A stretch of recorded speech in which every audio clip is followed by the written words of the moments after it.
you know, that's like just your opinion, man. All right, hello and welcome to the Audio Opinion Show, where audio guys and sometimes girls, if you're an audio girl watching this, please come on my show because we really are underrepresented and we need help. But we gather and we have opinions about stuff. That's pretty much the entire shtick here. So most of the folks I have on the panel this week are sound reinforcement people. I've got a couple of RF gurus and a couple of manufacturer type representative people. And I'm multitasking poorly. There we go. So let's start our show, as we always do, with the poll. So we're going to launch our poll, the most important poll of the day, which is our movie poll. The question is, during the greatest sword duel that has ever been filmed, and I think we all know which one that is, which of the two duelists was left-handed? Is the answer Inigo Montoya? Is it Wesley? Is it the Dread Pirate Roberts? Is it both Inigo and Wesley? Is it neither Inigo nor Wesley? Or is it seventh, I thought this was an audio show? Vote early, vote often. And I get a vote, and I'll actually vote the correct thing just so somebody will. All right. And apparently everybody is tired of me talking about The Princess Bride, and I don't care because The Princess Bride is the greatest movie ever, and that's just the way it is. So there you go. But now we all know how the poll works, and that's good. And I thought this was an audio show is the winner for those on YouTube who can't see that. So let's go ahead and see what we're going to be talking about today. So here's what was the correct answer. The correct answer actually is neither Inigo nor Wesley are left-handed. They begin the duel acting as if they were left-handed. And if you haven't seen this duel, you have to go see it. It's the greatest duel on film of all time. Don't shake your head, Dave. That's your opinion, man. You better believe that's my opinion, and I'm right. I mean, this is the only thing I'm absolutely going to be adamant about in the entire show is greatest duel of all time. All right. What's the name of the movie? Oh, the new guy. Oh. All right. So we've got the what are we talking about today poll up, and for those on YouTube, I'll read this. Favorite space to mix in? Do we like clubs, arenas, sheds, theaters, those kinds of things? Second choice, Meyer versus Martin versus JBL versus DMB versus L Acoustics versus whatever. Third, who's the most valuable person on the sound crew? Fourth, how loud is too loud? Fifth is all about wireless. Do we Shure versus Sennheiser versus Lectrosonics versus if you like something else? And finally, parallel compression and other newfangled tricks. Is that stupid? And I will vote my favorite. I'm going to do that. Votes are coming in. Well, how many people do we have here? 12? Hey, Brian, while you tabulate, have you ever had the pleasure of listening to Cary Elwes narrate his audio book about the filming of The Princess Bride? Oh, no, I have not, but I will. In about 45 minutes from now, I'm going to. So, Dude. All right, we got to find a link for that and put it in chat. Yeah. If you find a link and put it in the chat, please do. That would be awesome. All right, votes are in, and we are ending the poll. And oops, yep, no, I did that right. Share the results. And today we're talking about wireless. Apparently, we've got some wireless people on here who know a few things about wireless. One may be biased, but that's fine. That's the value of opinions. So the winner was Shure versus Sennheiser versus Lectrosonics versus, you can fill in another one if you prefer. So we're going to be talking about wireless stuff today. And because I like to always make sure that the first person that speaks is the most valuable person on the panel, I will have Chris Leonard start this conversation about what he thinks with regards to wireless brands. You knew I was going to pick on you. You knew if you went on here, you weren't going to just be like, you had to know this is what was going to happen. So just launch us into what's your preferences and why. Yeah, I mean, preference partially just because I work at a company. I mean, we're a Shure house, so I mean, I don't get the choice really to choose, short of I purchase it. But since I already had stock of it, blah blah blah. So yeah, back in the day, in terms of in-ears, though, I would say there was a battle back in the day between like Sennheiser and Shure, especially back like in the G2, G1 series. A lot of old school guys, like a lot of the G1s, the old like metal packs were definitely the better ones. Me and my buddy Will Miller, like we hoarded them at MSI as when all the G2s came out. I'm like, you guys can keep those. We'll keep the old G1s. And then the PSM stuff came out and started to do fairly better than the G2 stuff. So, that's my initial opinions. Funny that you said the G, because I hate those with the heat of 1,000 suns. The church I went to work at, that's what they had, and I thought like, oh, this is just what wireless. And then, but I had a PSM 600 rig, and I compared the two side by side, and it was like, but everything from G2 forward was a whole different game. But the G1s, I mean, they were bulletproof, but it was different companion scheme or something. I didn't like them much. Anybody else have an opinion about wireless? Not me, man. Okay, yeah, I do. This is going to sound like, like the last thing you want on the audio opinion show, but they all have their place. I have favorite uses for different ones, but particularly the new product that was out there. I just last week was installing some Sennheiser EM6000s, and man, that is a pretty impressive piece of equipment, and the stuff sounds great and works great. And I'm also a huge fan of the new Shure stuff. I'll kind of lean towards Shure a bit, just because it was less likely to have kind of it was just more straightforward. Just like the way Shure does their squelch thing. So it's basically squelch. Thank you very much. And the Sennheiser ones were adjustable, and they were adjustable from WFO to, quite a bit of squelch. And the fact is that unless you're in the middle of the desert somewhere, WFO is nothing you are ever going to be tuned to. And if you have ever had a system default to factory out of the box unexpectedly, and it sets the squelch at like 5 dB or 3 dB or whatever, you're going to get a lot of stuff coming through that. So Shure definitely had fewer weird little things like that. And then Lectrosonics, huge respect for Lectrosonics. And for example, on any touring show, the wireless tuning microphones are going to be Lectro, because they are the ones that do that job. They don't have companding and that kind of thing. And in fact, on the tour that I did with that girl from Nashville, who was quite popular, there was one segment. We never say exactly who it was. A girl from Nashville. Yeah. Yes. Anyway, who was born in 1989, just slightly before my daughter. But anyway, there was one segment where she was sitting at a all wireless stage piano. So the piano was like a couple of Axiom Digital 81 packs plugged into the keyboard.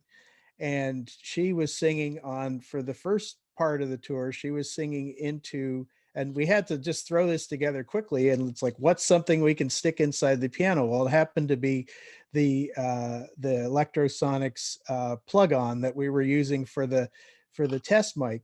And she was singing into a Super 55 with a Beta 58 capsule. And man, sonically, that was my favorite portion of the whole show, because it sounded so good.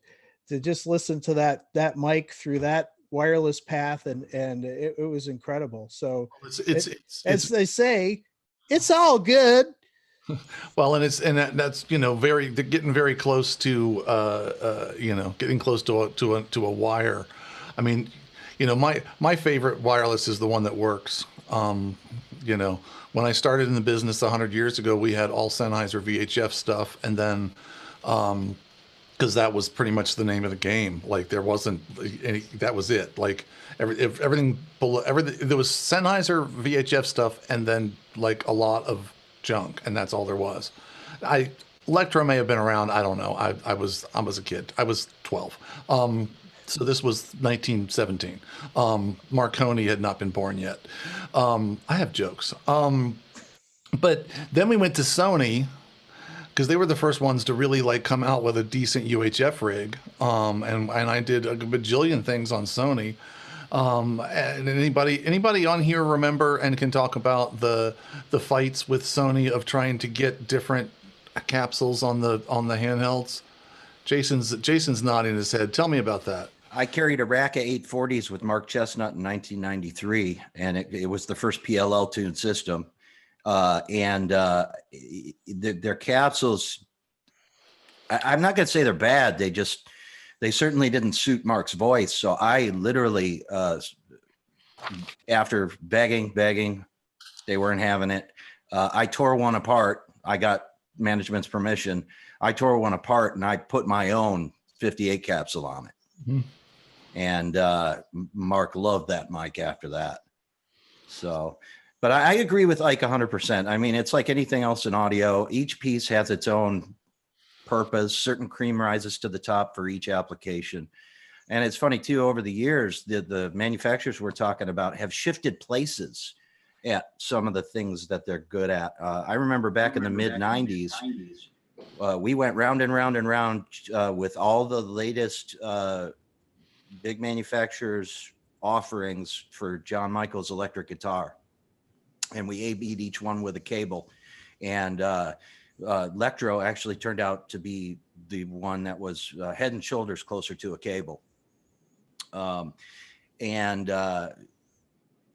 Then Lectro started leading in ENG because they caught on very quickly that if you make bag receivers, people will use them.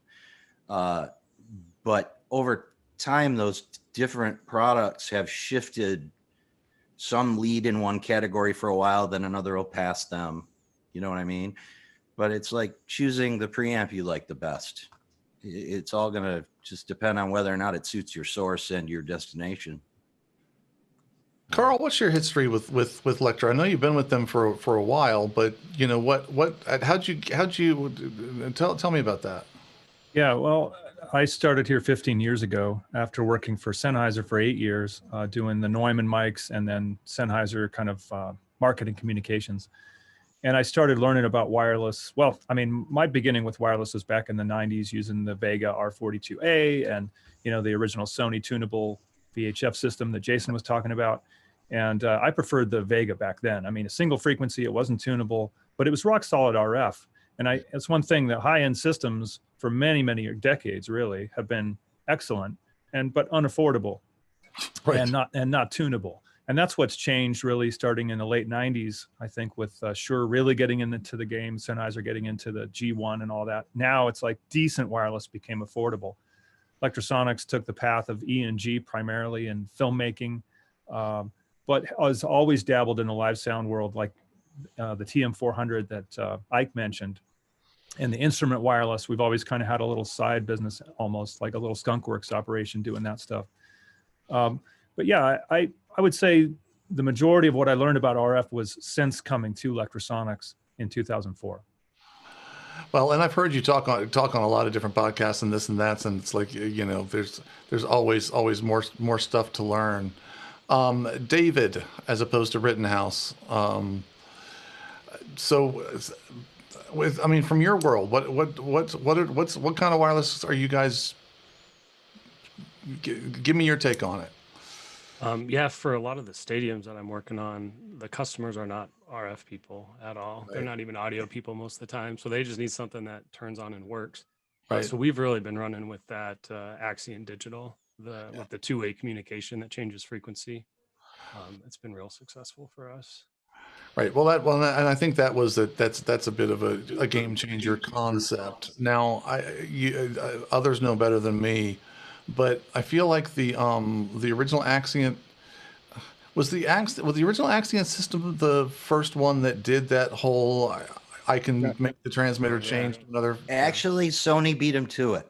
Sony wasn't a popular, but their I think what was it called? DWX had a Zigbee two-way communication. I don't know if it automatically switched. I'll take that back, but you could definitely have a backup on standby and command it to change. Right, which is extremely close to just as good. Yeah. Beats the hell out of running a guy out there with the backup mic. Yeah, well, I mean, I remember, like, for me, the biggest game changer was I got a battery meter on the receiver. Like, it seems unbelievably basic now, but it was that was like the biggest game changer, moving into like the more modern age. I mean, the tunable stuff and all that stuff was great, but it was just, I get a battery meter on the receiver. Like, I actually don't have to sweat bullets, backstage wondering. Like, I mean, the original Sennheiser stuff took AAA batteries and burned through them like, they were made of paper. And you never knew. Like, it was, I might get 2 hours out of it. I might get 3 hours out of it, but I ain't going to get a whole lot more than that. And, somebody gets a little long on their presentation, and it's like, yeah, as soon as I got like something, but yeah, because I've lived so much in the sound reinforcement world, I've just seen an awful lot of Shure stuff. I mean, they've just done a really good job of being in that market, and it's a different, it's a completely different beast. It's designing a receiver that fits in a rack that's this big, with antennas that are bigger than my head, is a different design criteria than designing a receiver that sits on the back of a camera that's, can run on batteries for a day. And so I kind of like that we've gotten some specialization, because I think everybody's gotten better. Anyway, I'm not going to call anybody. Next person that's got a burning thing, just say something. Go ahead, okay. Dave. Sure. I was just going to say that a big game changer for me was wireless workbench. Just the amount of stuff that you can do with it.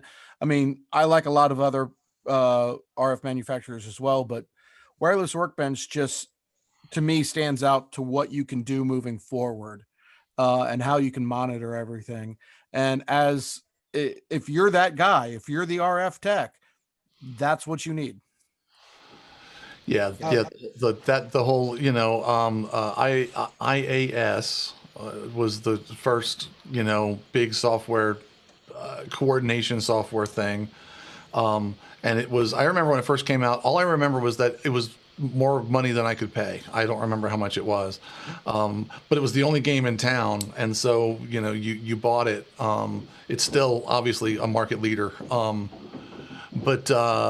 And then, Workbench came out, and it was like only Shure products, but I had mostly Shure products, and it was free. And then they expanded it out of there, and now everybody has some form of software. I mean, it's all part of the game now. You can't just make a microphone and a receiver kit. You need to have, control software and integration software and intermodulation software, and, and somebody on this panel other than me, because I'm tired of hearing my voice, talk a little bit about, like, for those who may not be aware of this because they're not RF people, how much our RF world has changed in the last 20 years from the amount of bandwidth we used to have to the amount of bandwidth we have now. We have less. That's a whole show. Yeah, that is a whole show. We have Every less. 2 years. Yeah. And, but just a couple of game changers. I think sync was a huge game changer, and something that I didn't invent it, but I sure asked for it when I was at one of Shure one of those, get a bunch of people in a room with the engineers and go, well, what do you think? What do you think? I think they were working on ULXP at the time. And I said, man, I sure wish there was some kind of sideband or something that you could pass information from the receiver to the transmitter, because I hate getting done programming all the receivers and then realizing that A, I'm only half done, and B, I have to fiddle around with those little buttons on the transmitter. And they said, well, we've been thinking about infrared, and they pulled out this breadboard circuit with a bunch of parts hanging off of it. And that was in around maybe 99 or 2000 or something like that. And that became sync, which is now pretty much universal across most systems. And boy, does that save a lot of time and messing around. Oh, And, no. Carl. Yeah. Hey, Carl, I've been Yeah. begging Shure for years and it hasn't happened. So I'm opening the door for you. Make a dongle that's a IR dongle, USB into your computer that you can sync straight from your software. Hey, that's a good one. That's a good one. Man, so many times my rack is off in a VOM somewhere or Yeah. under a stage buried. So if we make any changes once the initial sync has been done, you either do it manually or you take a basket full of mics up under the stage and do it. So, Yeah. And I did a show once. I never saw the equipment. that Never saw the rack. like, because that is kind of brilliant, because the older that I get, the less I like getting on the floor to get to rack level to sync all my crap. It's like the last 4 channels, it's like, okay, I'm never getting up from this, because I sent a stagehand down to do it for me once. Yeah. Only once, then they because all- the labels that came back weren't the labels that were on the readout. Right. Sadly, not what I wanted to have happen. And I will say, like, you know, and then it's just gotten better and better. Like, you know, it used to be sort of like sync, find the spot there. Oh, nope. Nope. Try Yeah, again. that's much better than it was.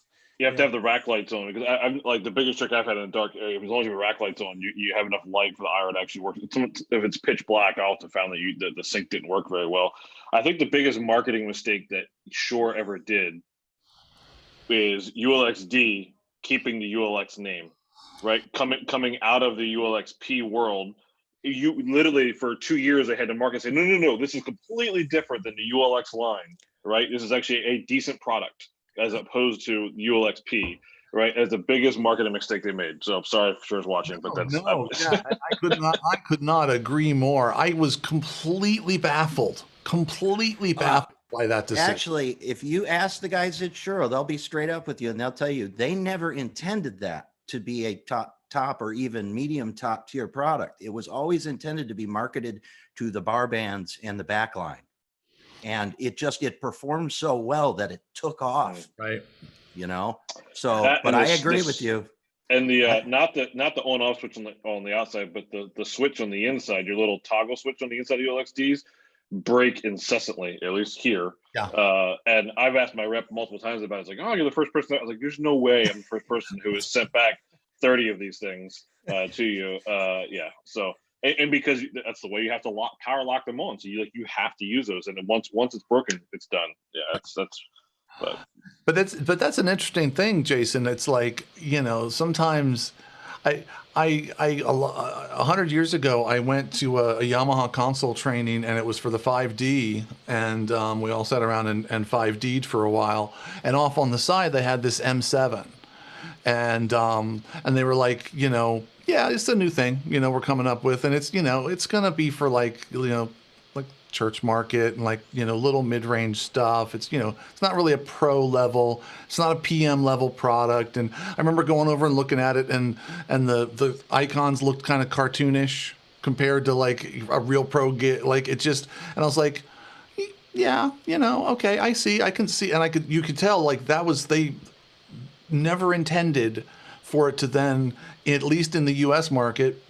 become like the club touring console. Like, because it just had so much capability and it worked great and it was solid and it had all the faders, like all the faders for every channel were on it, and it just took off, even though that was not really the market segment I think that they had intended.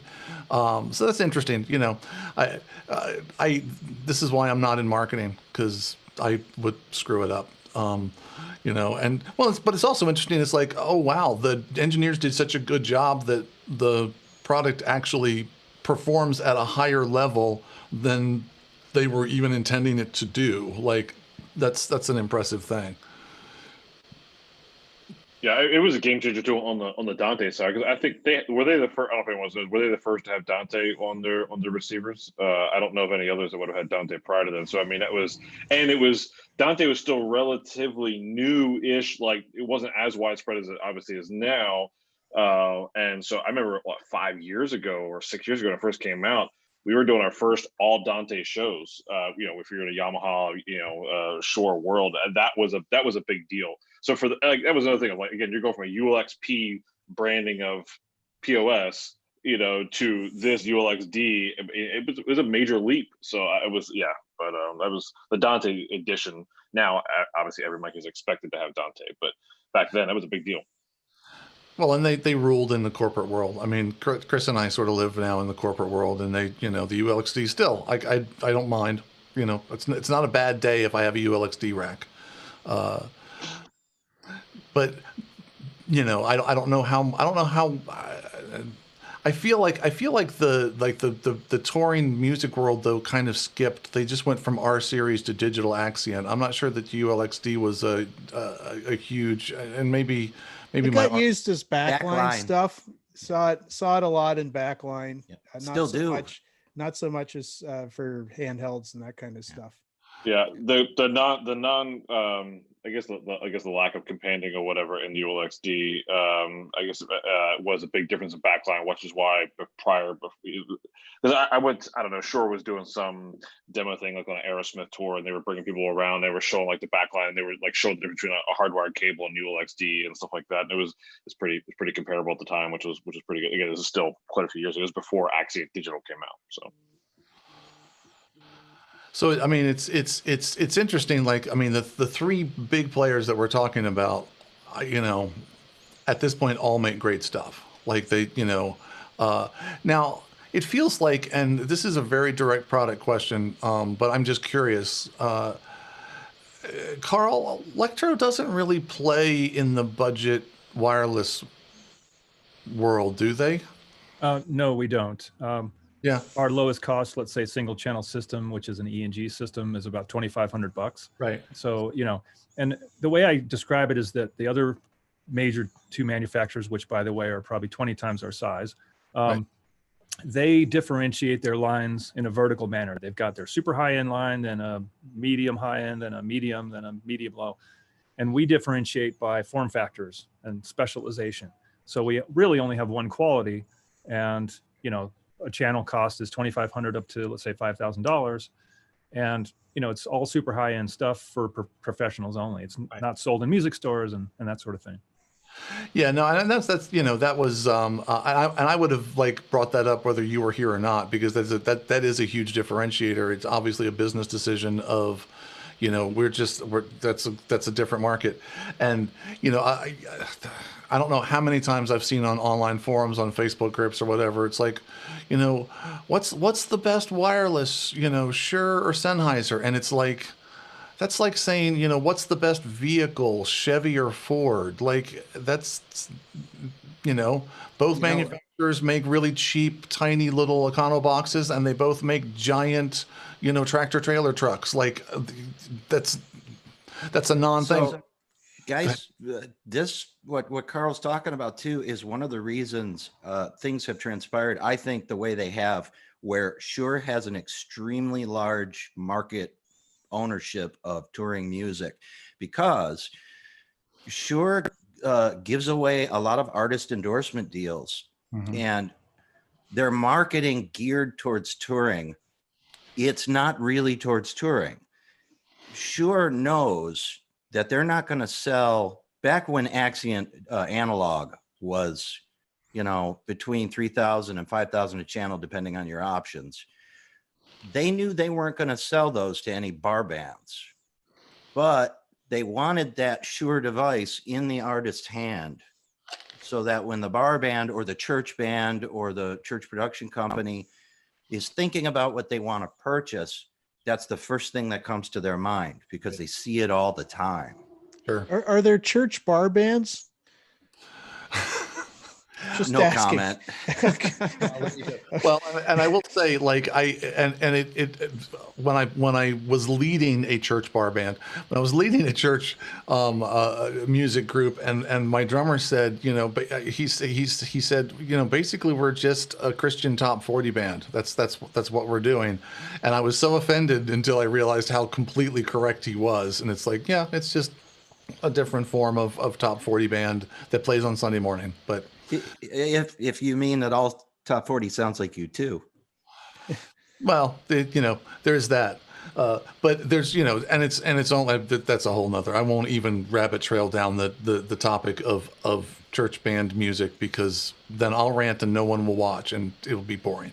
And to my clients, I'm just joking. Yeah. No, love y'all. Love you. One other big differentiator, you know, Shure and Sennheiser started out as microphone companies.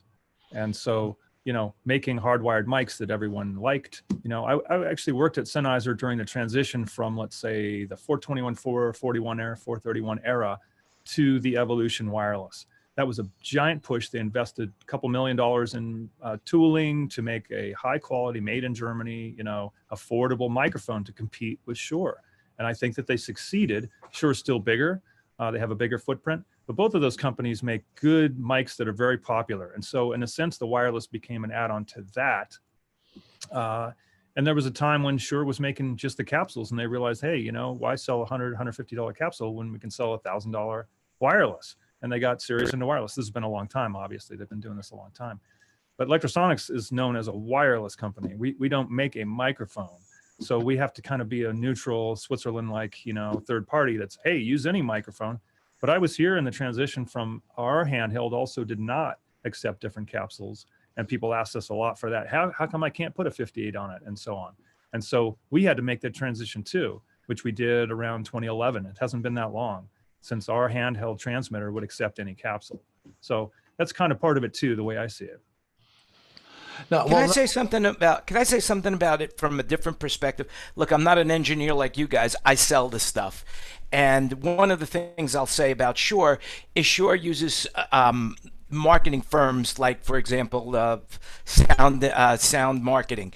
Sennheiser does it all in-house. By the way, Lexicon right now, Lectrosonics, you've got one of the best guys in the world promoting your product, Kelly Fair. He's one of the most knowledgeable guys I know. And one other thing I'll say about it, I sell more Shure than anything else because I've got a guy like Mike Cromer from Audio Gear, who's the Shure rep, who comes and works with me.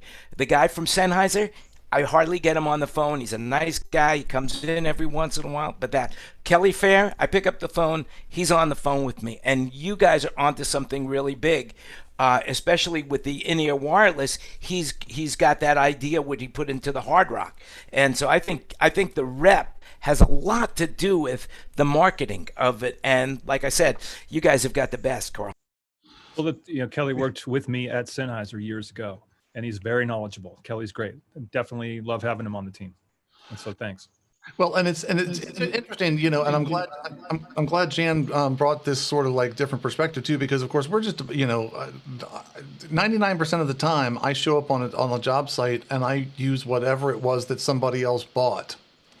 Like, you know, they don't ask me, like, you know, before they buy it. They just and you know, so there is a certain amount of, you know, how is it repped? How is the customer service behind the scenes? How is the, you know, et cetera, which probably explains occasionally when I've had, and I'm now officially rabbit trailing off into like just general gear, but you know, when I have like consistently sometimes seen gear that I was like, but I really like this other brand better, or I really like this other thing better, you know, and then I dig a little deeper and I find out, yeah, but their sales network is poor, or their repair network is poor, or whatever. Yeah, go ahead, Chris.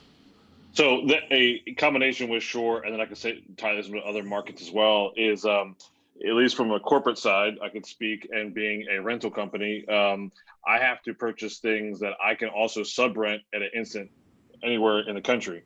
So that plays into decision making of what I'm going to stock, and so because Shure has a larger market share, I can get ULXT and Axient wherever I need to, from Rentex, from VER, from said other company, local company. Same thing, but I fought the same thing steering off wireless a little bit with buying, Leonard last year, 2 years ago, whatever it was.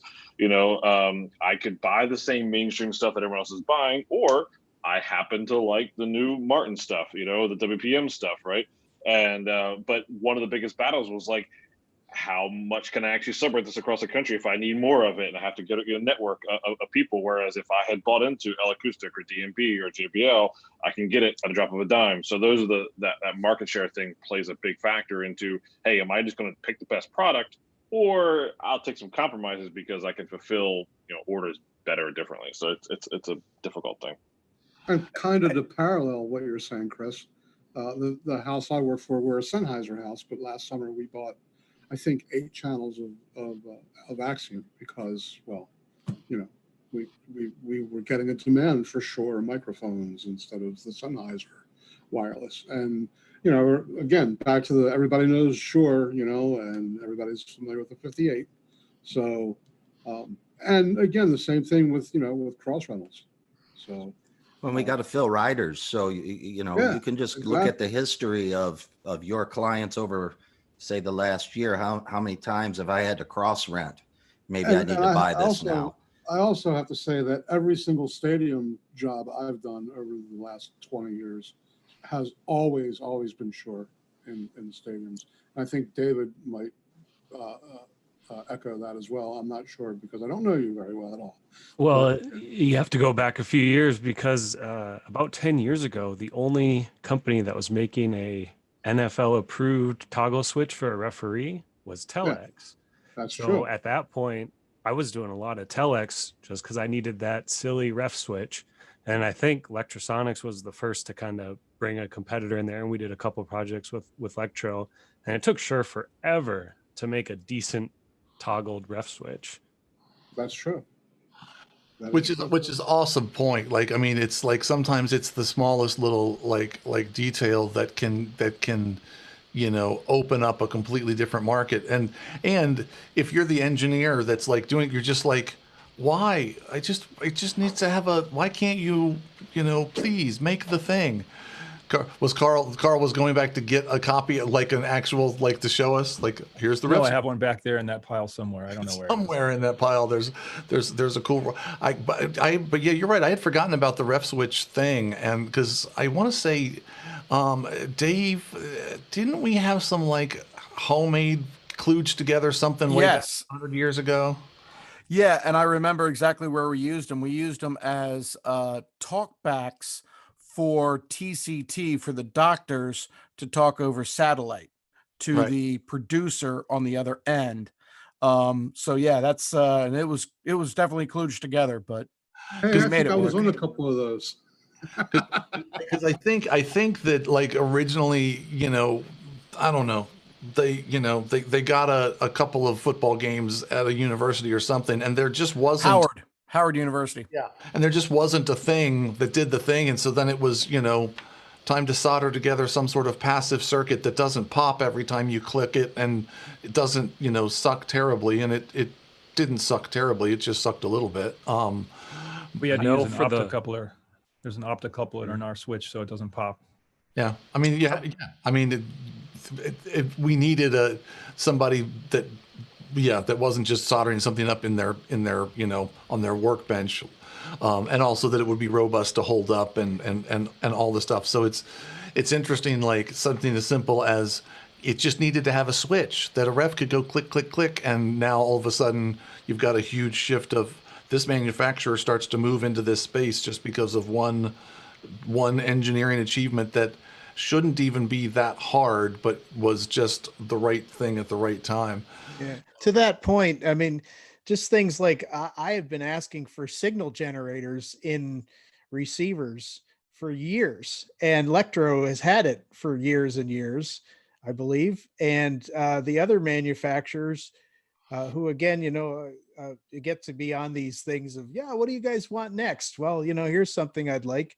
And there was a lot of like, why would you want that?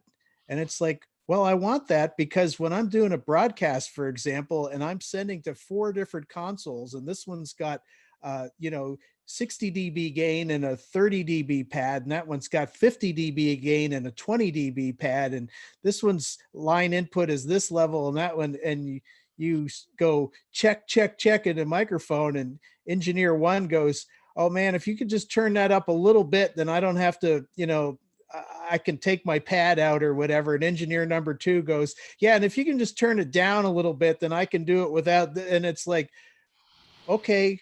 What I used to do is I used to just take a headset with a tone in it, clamp it over the microphone, and go, okay, guys, this is mic 1, and set your gains. And I never heard anything about it afterwards. To just have a solid tone coming out, and that was it. So Electro had that for years, and the other manufacturers, they have it now, but they had to be convinced that it was something that you actually needed.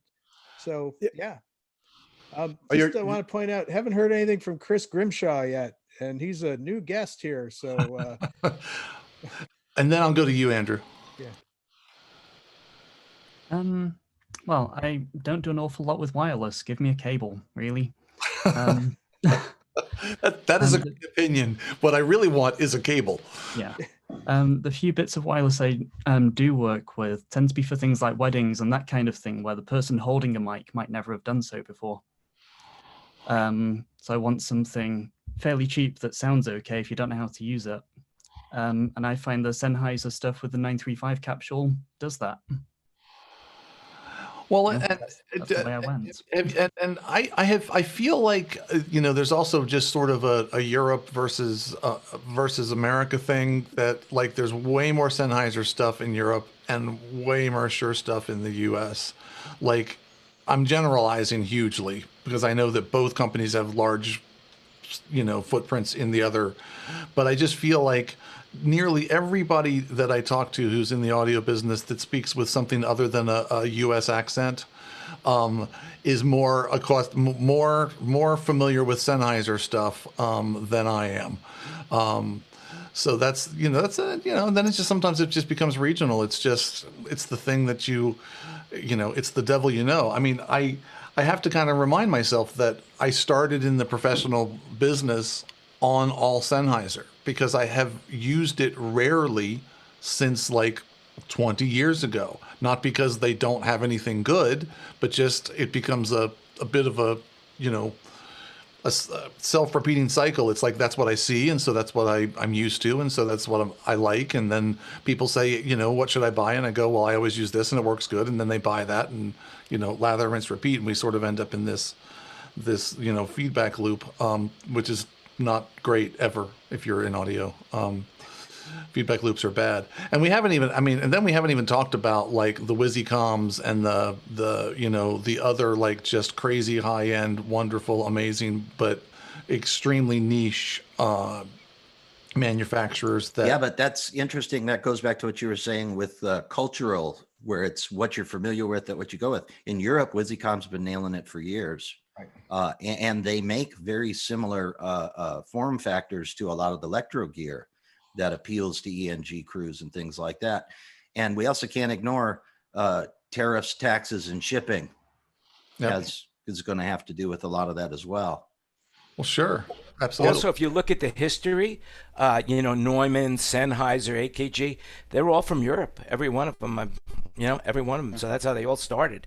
The high quality mics were always in Europe. It was Shure Brothers started much after that.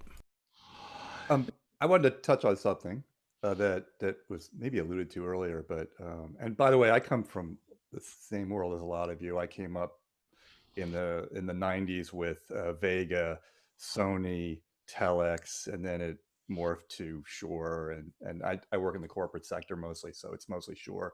But people do show up with Lectrosonics, and they show up with Sennheiser. And the thing I wanted to touch on was workflow and how important that is, and supporting production from that end. And I'm sure that some of you Chris Leonard, for example, could speak to this because you run a department, for your company where if someone's on a job site and they have Shure, I guess in your case, and mostly in my case, and they need support, it's a known entity. There is a workflow that you go through to set up wireless that I see from A to Z, that you can talk someone through if they're having difficulty in one area or another. And so that repeatability is really important, whether you have a gig with 10 wireless or you have a gig with 90. I did something at Moscone last year for Facebook, and it was 2 floors and there was 90. We had 90 channels that had to all work together. And they hired me for this job, and they said, we need an RF coordinator. And the first thing out of my mouth was, I am not an RF coordinator. If you need James Staffos to come in and do your show, call him or one of his guys. I know how to use Workbench, and I can get a lot of channels up and running and all of that. And they were fine with that. So I got the gig. And workflow in that case is also really important when you are dealing with a bunch of different manufacturers. We had people show up with Lectro on that show, and I was using Workbench. So it was great. I could go in there, put the channels in. My only one complaint about people who show up with Lectros is they're usually ENG crews, and they're like, oh, I'm on channel 26. And I'm like, crap, what the hell does that mean? Oh, I have to go in here and look. Okay, that's these frequencies and all that, but it's still workable. And back to the original point, which is repeatability, workflow, and being able to support that on a job, it goes a long way in our industry. Oh yeah, absolutely. I mean, and it's interesting to me, I think, and Karl, I think you can back me up on this, because this is somewhat conjecture, and then I'm going to make Ed talk because I haven't heard from him yet, and he always has something. The thing is, he's not good at jumping in, and then at the end he says something super profound, and I go, cool, way to wrap the show. With the Lectro stuff, especially early on when the tuning was, teeny tiny tweakers that you were, I mean, so much of it was like, there was a practicality of, I can't write on these teeny tiny little these teeny tiny little wheels, like what the actual frequency numbers of everything is going to be. And so you just have to you set up a system that's like, you're in block this and it's channel boom, boom, boom, boom, and that all equals something. But it's mostly born out of a practicality of, you're trying to make a transmitter as tiny as you possibly can, because that's the design criteria. Like when I first started using Lectros, I didn't like them because everything was so unbelievably tiny, which wasn't something that I needed as much, So, and it was like, why did they make it so small? Of course, I learned over time, because that's what their customers most needed. And then but then sort of how that then kind of just becomes, this is sort of the way that are things still with the newer Electro stuff, Karl? Are they still sort of are we still sort of describing things as blocks and channels, or have we sort of switched over more to a frequency number nomenclature?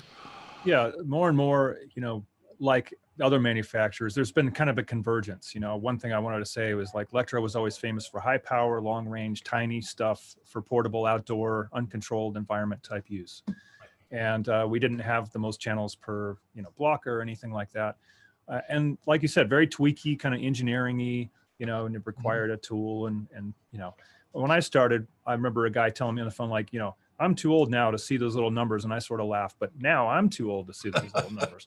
So that's kind of how that goes. But no, one thing I was going to say is, to quote James Staffo, you want to see the world through the eyes of the receiver. So, quite a while back, our receivers would give you a frequency number, and then they'd give you a hex code, a 2-digit code. And that's what you would transfer to those little dials. But now our stuff is wideband tuning, just like everybody else's. We have power selections all the way down to low power and medium and high power, like everybody else. and there's displays on there so you can look at the actual frequency number, and there's two-way infrared just like everybody else. I mean, this stuff has gotten much more convenient because it's had to, because the market demands that. Right. Ed. So yeah, actually touching on a little bit of what Andrew said, but then also what you, Brian, and what Chris said, is workflow. For me, I use mostly Shure these days for a lot of the corporate stuff I'm doing, because I can integrate that into the Yamaha desks that most of the companies I'm working for are carrying. So now, and that creates a cycle, because they have the Yamaha desks, so they buy the Shure stuff, then they buy more Shure stuff, and they're like, well, now I got to get another Yamaha desk, and it perpetuates that way. So the workflow, I mean, the Shure stuff makes it easy for me to not have to look at another piece of gear. I can just see everything right on my screen on my QL or my CLs. But then also, like you said, Brian, a lot of times I walk in and it's whatever gear the vendor has, who I'm working for, because I do mostly freelance. So, you know, I get to walk into whatever. Sometimes I'll tell you, sometimes the Sennheiser stuff, I have one client I work for that uses some older Sennheiser stuff, and invariably someone has messed with the DA for the antenna before me, and it didn't get fixed in the shop. So then that takes some time. So the simplicity of using Shure, for me, it makes my workflow a lot easier. The fact that I can push the frequencies at Workbench is always a plus. But also, like what Chris was saying, when we have to sub rent, everybody has the Shure where I am, you know, like there's 8-10 rental houses around here that I can think of off the top of my head that it could get me, 4-pack, 8-pack, 10-pack of wireless in Manhattan in an hour. So that makes it extremely easy to do. And, you know, I often don't get to spec the shows. Sometimes I do, sometimes I don't. But when I do spec them, I'm usually specking Axient, especially in New York City, because the wider band than the ULXD. But I'm not having a bad day if ULXD shows up. And sometimes I do shows where I have to mix. But New York City, with our public safety band being channels 14, 15, and 16, I usually try to get H50 instead of G50, something like that. But there's things you can, you know, you work around things, you get creative. But I live mostly in Shoreland because it fits my workflow, and the clients I have, that's what they're carrying. And it makes it easy for everybody to get it when we need to.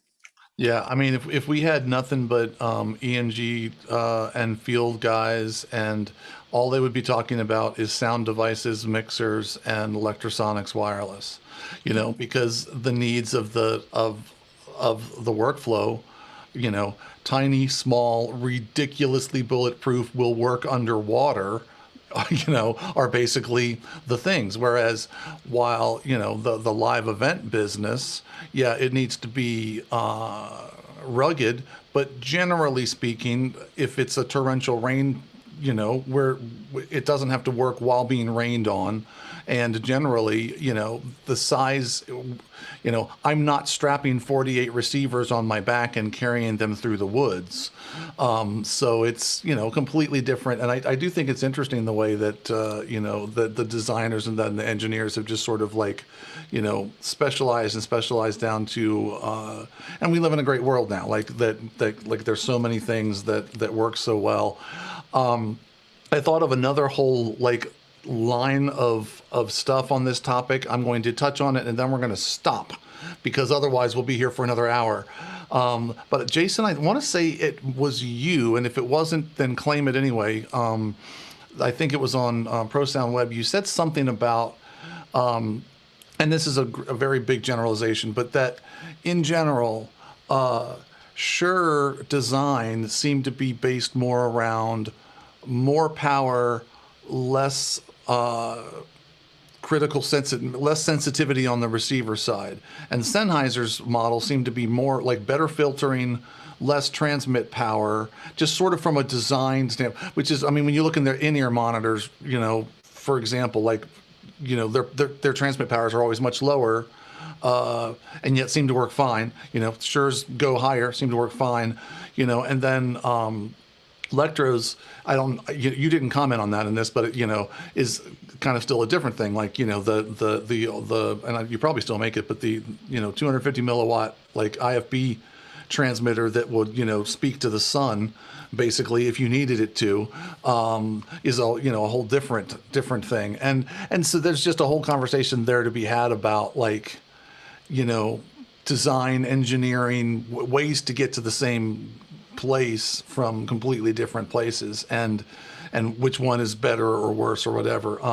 But I'm going to keep us from going down that road because I do think we could spend a whole nother hour on it. Jason, did you actually say that, or am I quoting somebody else? I did, but that's in reference to the older analog technology. Things have shifted a little bit now Right. that we're into digital. In fact, because I build large systems with integrated antenna systems that have multiple manufacturers' receivers in the systems, I found some anomalies. For instance, Sennheiser 6000 actually seems to me to want to see a little bit more signal level than Axion Digital does.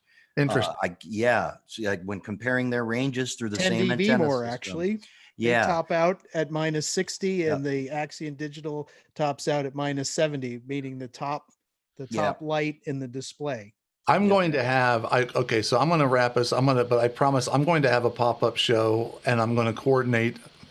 I'm going to coordinate it with my RF experts here.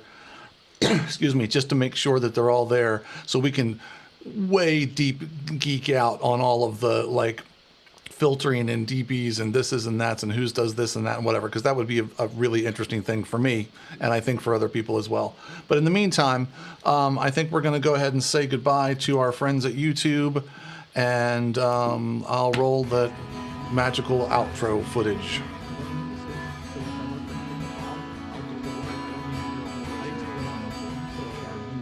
Yeah, well, that's just your opinion, man.